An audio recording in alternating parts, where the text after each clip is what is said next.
नमस्कार, मैं चंद्रशेखर जोशी। देवभूमि टुडे में आपका स्वागत है। देवभूमि उत्तराखंड के सीमांत जिले में आज 6 मई को जो हुआ वह शर्मनाक भी है और चिंताजनक भी। गैंग रेप का आरोप, और वह भी एक नाबालिग के संग। इस कारण से यह आरोप और भी ज़्यादा संगीन और भी ज़्यादा खौफनाक हो जाता है। चंपावत जिला मुख्यालय से करीब 20 किलोमीटर दूर के सल्ली गांव की ये घटना है।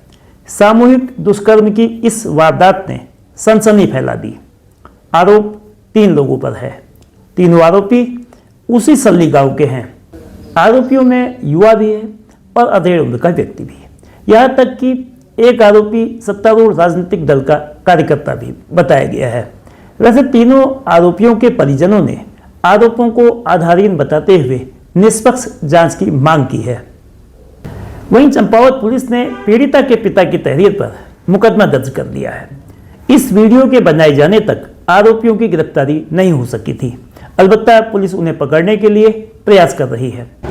मामला मुख्यमंत्री पुष्कर सिंह धामी के निर्वाचन क्षेत्र वाले जिले का है, तो जाहिर है कि इसे लेकर सियासत होनी थी और वो हुई भी। कांग्रेस हमलावर है। कांग्रेस के प्रदेश मंत्री आनंद सिंह मेहरा ने सरकार पर कड़े प्रहार किए। चंपावत में आज सुबह एक गैंग रेप का मामला सामने आया, एक दुष्कर्म का मामला, जिसमें 16 वर्ष की नाबालिग लड़की के साथ 3 दरिंदों ने हैवानियत से उनके साथ दुष्कर्म किया। जब दुष्कर्म करने के बाद करीब 2-2:30 बजे रात को उसके हाथ पांव बांधकर उसे एक कमरे में बंद कर दिया गया। जब मौके पर कुछ ग्रामीण और पुलिस प्रशासन वहां पहुंचा, उन्हें लड़की को बचाया गया, थाने लाया गया, कोई कार्रवाई नहीं हुई है। तो उसमें एक आरोपी भाजपा से जुड़ा हुआ है, भाजपा का मंडल उपाध्यक्ष है चंपावत का। सिर्फ कार्रवाई के नाम पर लीपापोती हो रही है, अपराधियों को बचाने की कोशिश की जा रही है। पुलिस प्रशासन कार्रवाई करने के बजाय बार बार अपराधियों को बचाने की कोशिश कर रहा है। वहीं मुख्यमंत्री पुष्कर सिंह धामी के खिलाफ मई 2022 के उपचुनाव में कांग्रेस की प्रत्याशी रही पूर्व दर्जा राज्य मंत्री निर्मला गहतोड़ी ने गैंगरेप को बेहद खौफनाक बताया। उन्होंने भाजपा पर निशाना साधा और पीड़िता के प्रति इंसाफ की मांग की। आज चंपावत में जो घटना हुई है उस पर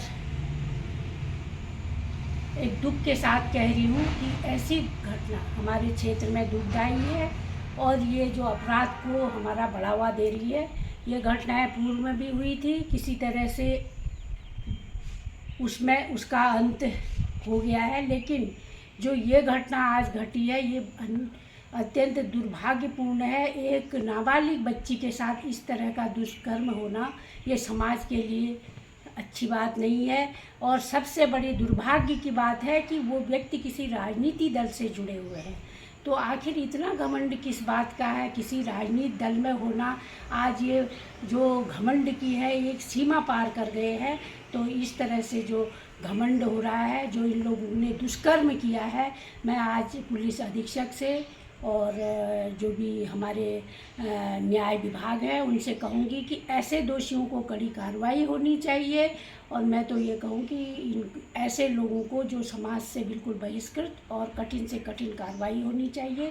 ये मैं अपनी तरफ से और एक महिला होने के नाते समाज की तरफ से भी कहूँगी कि ऐसे दोषियों को कड़ा दंड दिया जाए। पुलिस अधीक्षक रेखा यादव का कहना है कि पुलिस पूरी संजीदगी और मुस्तैदी के साथ कार्रवाई कर रही है। पीड़िता के पिता की तहरीर पर मुकदमा दर्ज करने से लेकर अन्य सभी जरूरी कार्रवाई की जा रही है।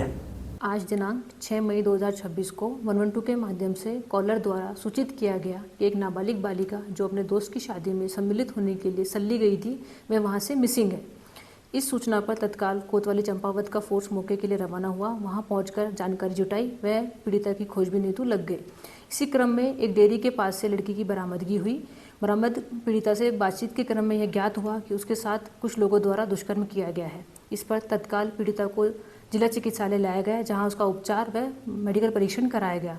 साथ ही घटनास्थल को संरक्षित करते हुए वहां पर साक्ष्य संग्रह की कार्रवाई व फील्ड यूनिट द्वारा साइंटिफिक एविडेंस कलेक्शन की कार्रवाई की गई। इसके अतिरिक्त घटना की संगीनता को देखते हुए एसओजी व लोकल पुलिस को क्षेत्र में मामूर किया गया। इनके द्वारा टेक्निकल व मैनुअल साक्ष्य संकलन की कार्रवाई की जा रही है। मेरे स्वयं द्वारा भी पीड़िता से बातचीत कर घटना के बारे में जानकारी इकट्ठी की गई। पीड़िता के पिता की तहरीर के आधार पर 3 व्यक्तियों के विरुद्ध अभियोग पंजीकृत किया गया है। वर्तमान में साक्ष्य संकलन की कार्रवाई प्रचलित है। संकलित साक्ष्यों के आधार पर शीघ्र वैधानिक कार्रवाई अमल में लाई जाएगी। वैसे चंपावत में 2 दशक पूर्व फरवरी 2024 में एक छात्रा के साथ गैंगरेप और फिर उसकी हत्या का नृशंस प्रकरण हो चुका है। उस वक्त प्रदेश में कांग्रेस सत्ता पर काबिज थी। सामूहिक दुष्कर्म के बाद हुई प्रीति पांडे हत्याकांड से चंपावत में भयानक रोष था। ऐसे में यह जरूरी है कि दुष्कर्म जैसे प्रकरणों में सियासी नंबर गेम के बजाय अपराध की रोकथाम और महिला सुरक्षा के लिए कैसे ठोस उपाय हों, कैसे महिलाओं की सुरक्षा मजबूत हो, इन तमाम मसलों पर गंभीरता से कदम उठाने चाहिए। ऐसे मामलों में सियासी नफे नुकसान और आरोप प्रत्यारोप से ऊपर उठकर सभी राजनीतिक दलों को संयुक्त पहल करनी चाहिए और ये कोशिश ज्यादा कारगर साबित हो सकेगी अपराधों की रोकथाम के लिए और महिला सुरक्षा के मद्देनजर।